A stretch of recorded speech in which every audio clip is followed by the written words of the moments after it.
Ce que vous voyez là sur l'image, bien entendu en haut vous avez reconnu, c'est la machine dont M. Evans va nous parler, la machine denticitaire, une partie. Mais la partie du bas, c'est très intéressant. C'est peut-être vous n'avez pas fait attention cet été, nos amis américains ont envoyé une sonde vers le Soleil qui s'appelle Parker Solar Probe et qui possède la particularité de s'approcher très près de la couronne solaire. Quand je dis très près, c'est à quelques millions de kilomètres. Alors, vous imaginez que ça va poser des problèmes au niveau du bouclier thermique. Ces problèmes ont été résolus. Et cette sonde devrait essayer de résoudre le problème le plus important de l'héliophysique, comme je disais tout à l'heure, c'est pourquoi la couronne solaire est-elle beaucoup plus chaude que la surface du Soleil. C'est un défi à la deuxième loi de la thermodynamique. On a quelques pistes, mais on ne sait pas bien, et on compte beaucoup sur cette sonde qui est assez extraordinaire. Et il faut rendre hommage aux techniciens qui l'ont fabriquée.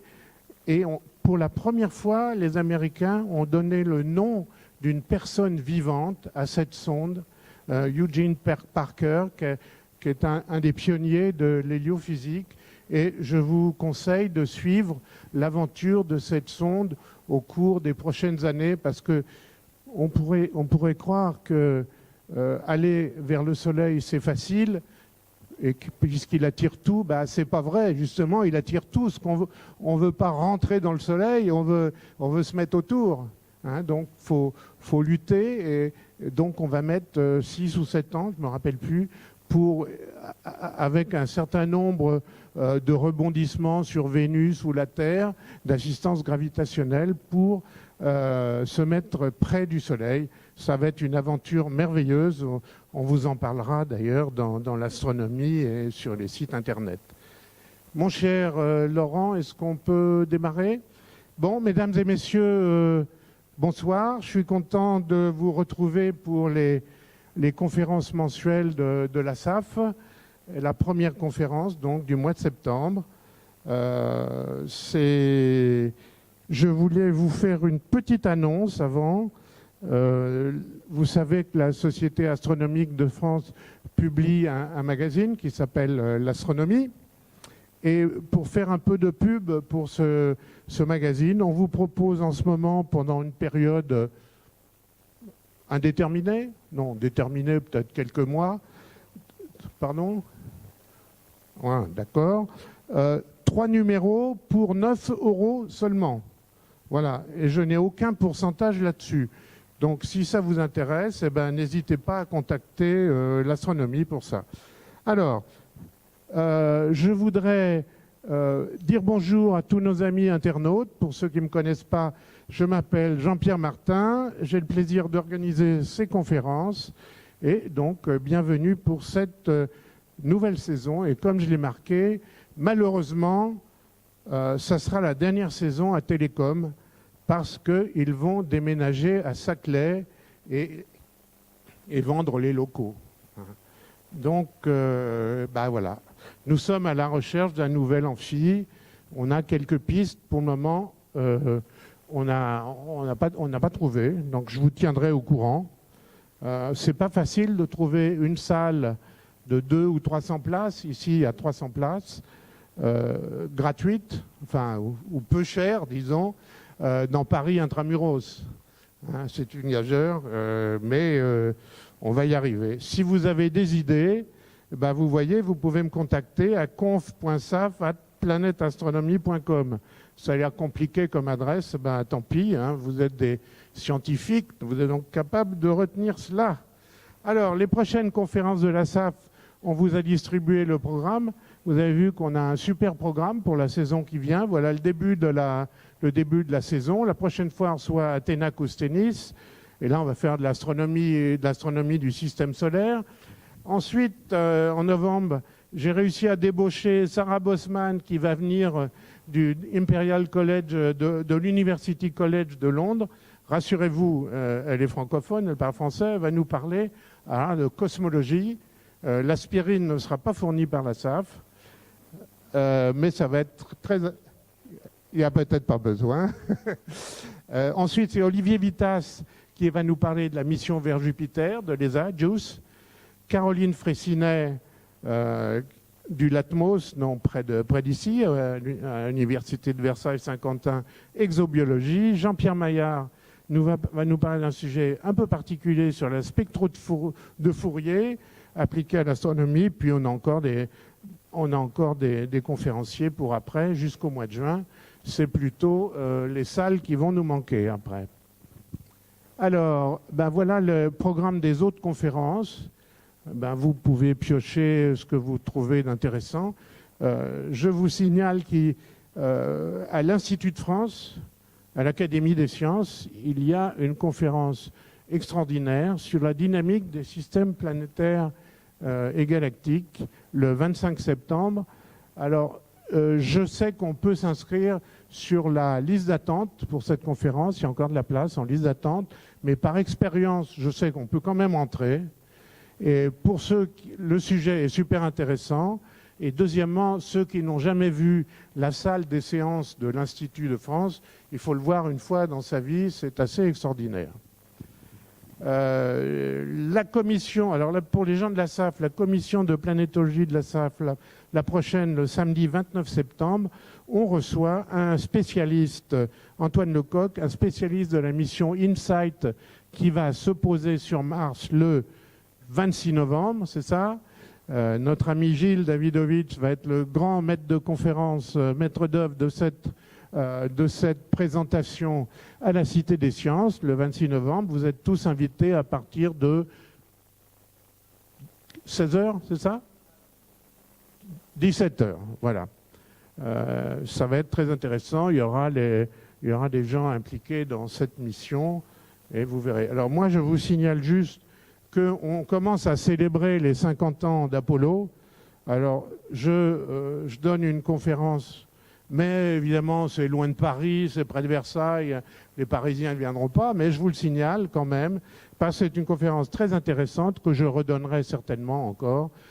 On va fêter les 50 ans l'année prochaine, et oui, moi j'ai vu Apollo 12 en août 69, j'étais à Cap Kennedy avec Apollo 12. C'est pour ça que j'ai des cheveux blancs. Voilà. Alors, la prochaine conférence IAP, vous la voyez, elle est pleine, hein, malheureusement. Et puis, vous voyez tout ce qui peut être intéressant pour vous. Vous pouvez retrouver toutes ces conférences et tout ce calendrier sur mon site planèteastronomie.com.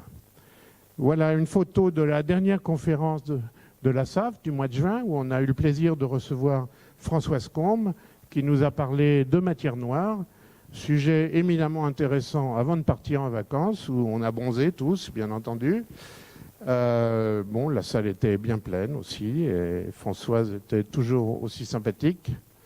La prochaine fois, on reçoit Athéna Koustenis, donc ça sera le 12 octobre. Elle est astrophysicienne au LESIA, à l'Observatoire de Paris, et elle va nous parler de l'exploration du système solaire.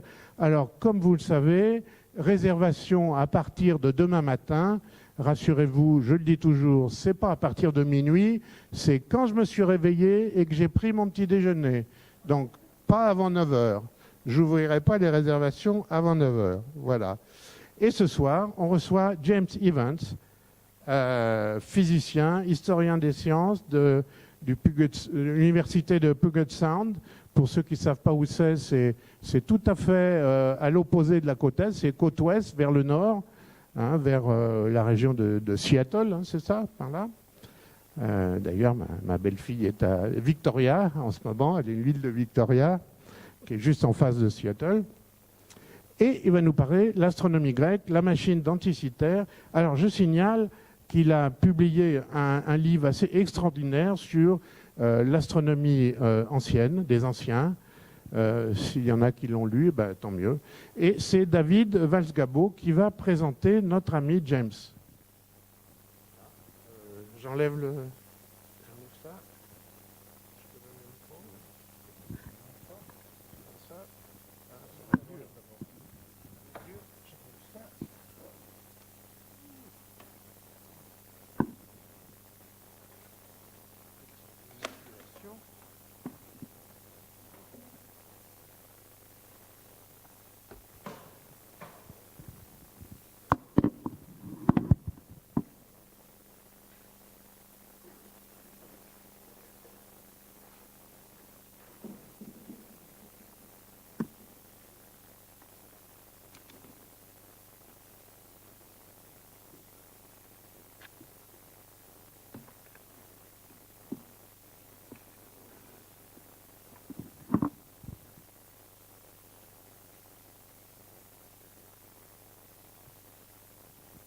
Voilà, donc bonsoir à tous, bienvenue à la Société Astronomie de France, la conférence mensuelle du mois de septembre. Nous avons aujourd'hui, bon, avant je vais me présenter quand même, je suis David Valls-Gabo, anciennement membre du bureau de la SAF, anciennement vice-président de la SAF. Aujourd'hui nous avons vraiment le privilège et l'honneur de recevoir le professeur James Evans, le Puget Sound, aux États-Unis d'Amérique. Jim est reconnu mondialement par ses travaux en histoire de l'astronomie, qui vont depuis l'astronomie babylonienne jusqu'à la cosmologie même du XVIIIe siècle. Mais Jim est mondialement reconnu par ses travaux en astronomie grecque en particulier. Aujourd'hui, il va nous parler justement du mécanisme anticitaire. Jim est également l'éditeur en chef de la revue de référence en histoire de l'astronomie, le Journal for the History of Astronomy. Et comme Jean-Pierre l'a mentionné, il est auteur d'un livre qui s'appelle Histoire et pratique de l'astronomie ancienne. La première édition fut publiée par Oxford University Press il y a quelques années maintenant, et nous avons la chance que ce chef-d'œuvre a été traduit en français. Il a été traduit par Alain Segond, il est publié aux éditions des Belles Lettres, et je vous le recommande très vivement, parce que non seulement il va vous expliquer l'histoire de l'astronomie ancienne, mais aussi la pratique, c'est-à-dire comment les astronomes anciens pouvaient pratiquer l'astronomie, comment pouvaient-ils faire des mesures. Et ça, c'est la partie la plus originale, non seulement les textes, mais aussi les instruments qui vont à l'appui. Donc, quelle était la précision de ces mesures? C'est le livre que Jim a écrit, avec justement l'édition française est bien meilleure que l'édition originale anglaise. Donc, je vous le recommande très vivement. Et vous verrez aussi à la fin de cet exposé, il y a tout un chapitre dédié à cette partie de l'astronomie grecque qui a été appliquée au mécanisme anticitaire. Mais sans plus de délai, je passe la parole à Jim. Merci de l'accueillir avec vos applaudissements.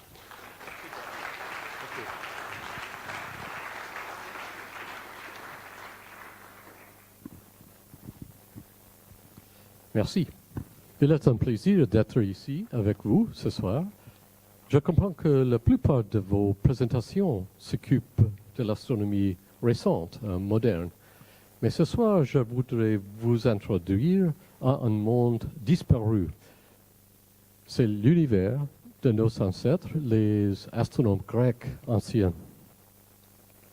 Et pour représenter leur vue du monde, je voudrais utiliser le mécanisme anticitaire, un mécanisme construit, je crois, pendant le 2e ou bien le 1er siècle avant Jésus-Christ. En 1900, pendant un orage, des pêcheurs d'éponges grecs ont cherché l'abri d'une petite île qui s'appelle Anticitaire. C'est l'île opposée à Citaire. Est-ce que tout le monde entend bien? Bon. L'orage passé, les pêcheurs ont plongé encore. Mais on a fait une découverte absolument étonnante. C'était un naufrage d'un navire ancien. L'année prochaine, il y a eu une excavation dirigée par des archéologues d'Athènes. Et ce n'est pas un navire ordinaire. Il était assez grand. Not so close. Thank you. Il était assez grand, mais aussi il a une cargaison extraordinaire, une cargaison de statues et d'objets d'art.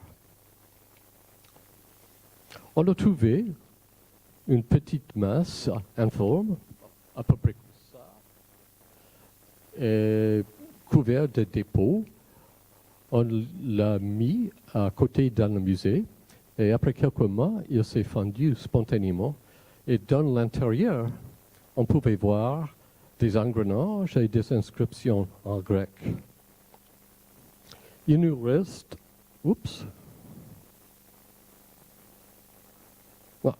il nous reste environ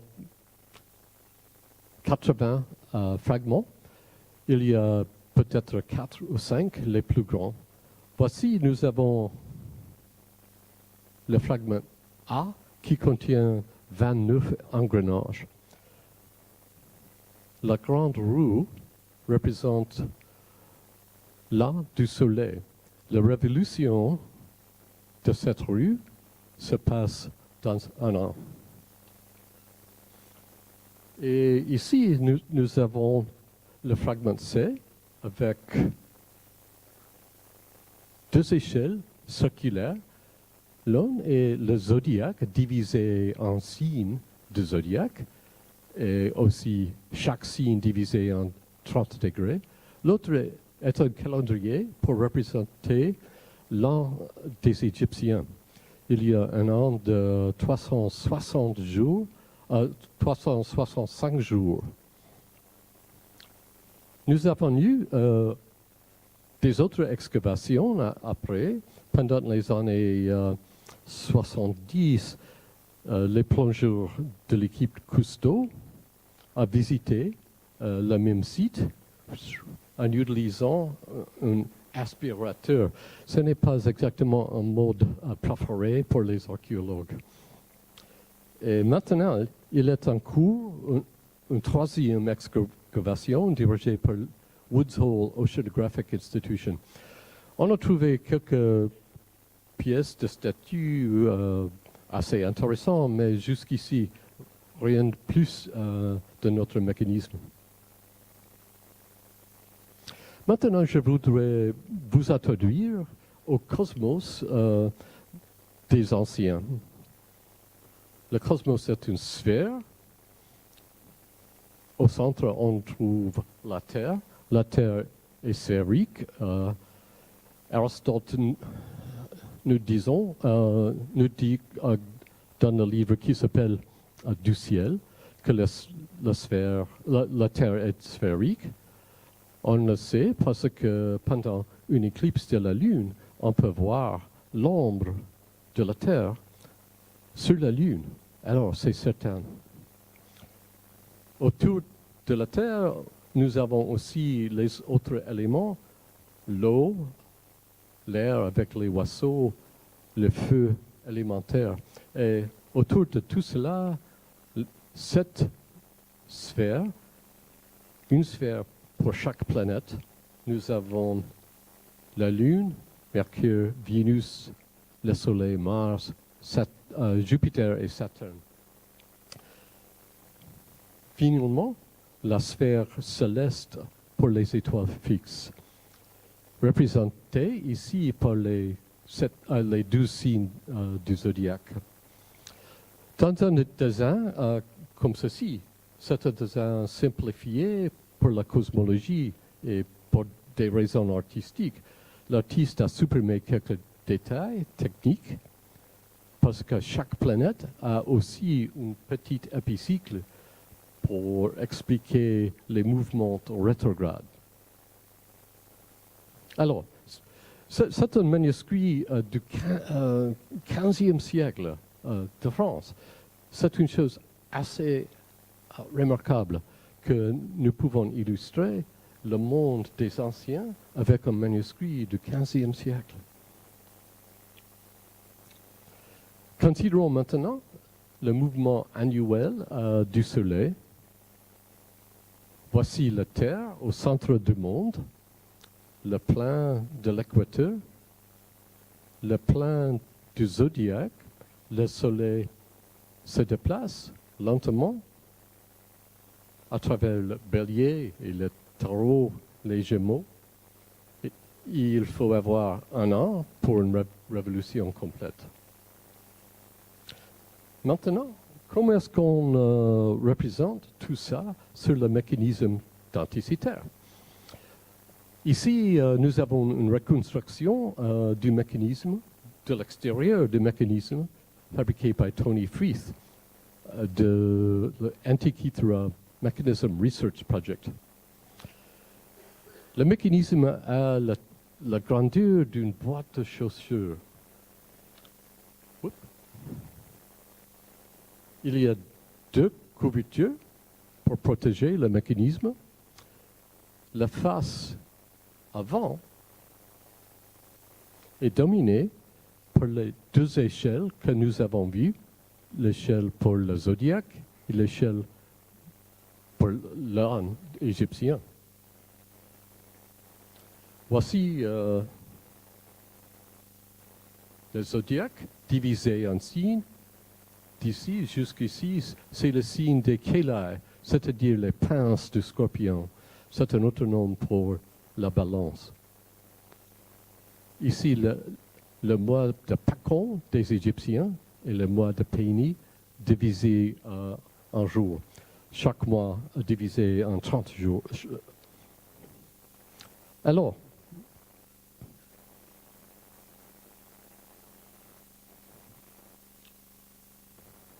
nous avons examiné la révolution annuelle du Soleil. La Lune fait la même chose, mais dans un mois. Quand on a tourné,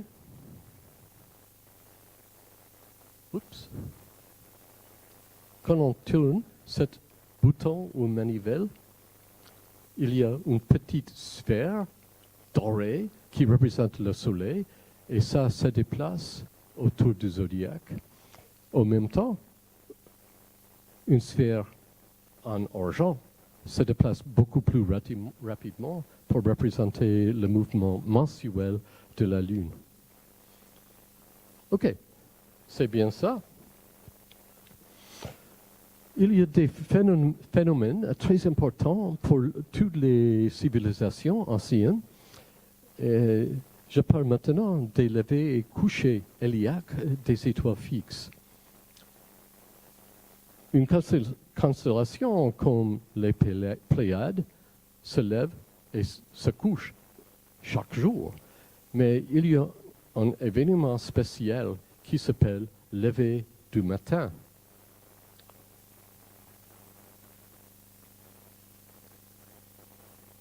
Quand le soleil se trouve dans le taureau, les étoiles du taureau sont invisibles.